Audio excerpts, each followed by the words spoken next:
The culture of village life has been built around the paddy plant, and indeed all community activity associated with this nurture of paddy has been formed by the manner and method of managing a paddy field. This was not always just a single field, but rather a composite of several fields, and each managed and harvested by different individuals who worked in a united spirit.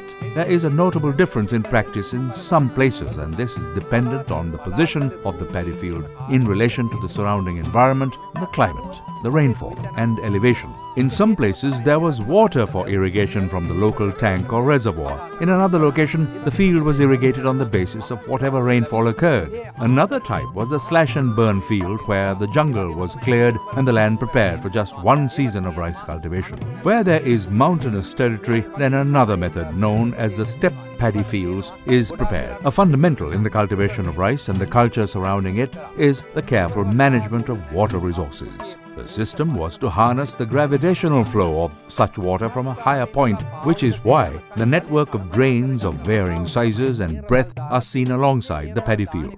The idea is to control the flow and assure their gradual release into the field according to the need of the times during the growing period. When there was scarcity of water, another method was followed where the rice plant is not secured in the wet mud but seed is sown on dry ground and the farmer awaits the rain which, when it follows, irrigates the field. The farmer clearly identified the most appropriate time and an auspicious one to begin tilling the soil and prepare it for the sowing, which was also determined upon the species of rice that they hoped to grow.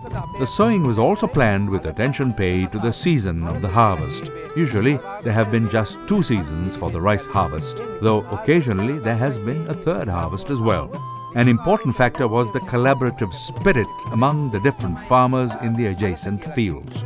They would usually have discussed when exactly is the time for the tilling and sowing, which particular strain of rice the collective would aspire to grow, and also when it was hoped that the harvest could be collected, while also analyzing their irrigation needs and how they would work to protect the collective plots and so on.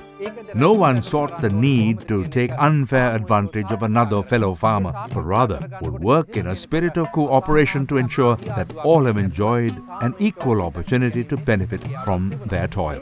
There was much that was accomplished with the community supporting the others among them, which is why there was also the raising of livestock, such as cattle by some in the village.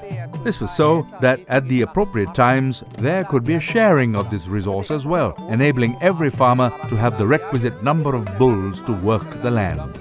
All of these are the elemental factors that are tied with the culture of the Lankan paddy farmer and is an integral in their lives and livelihood.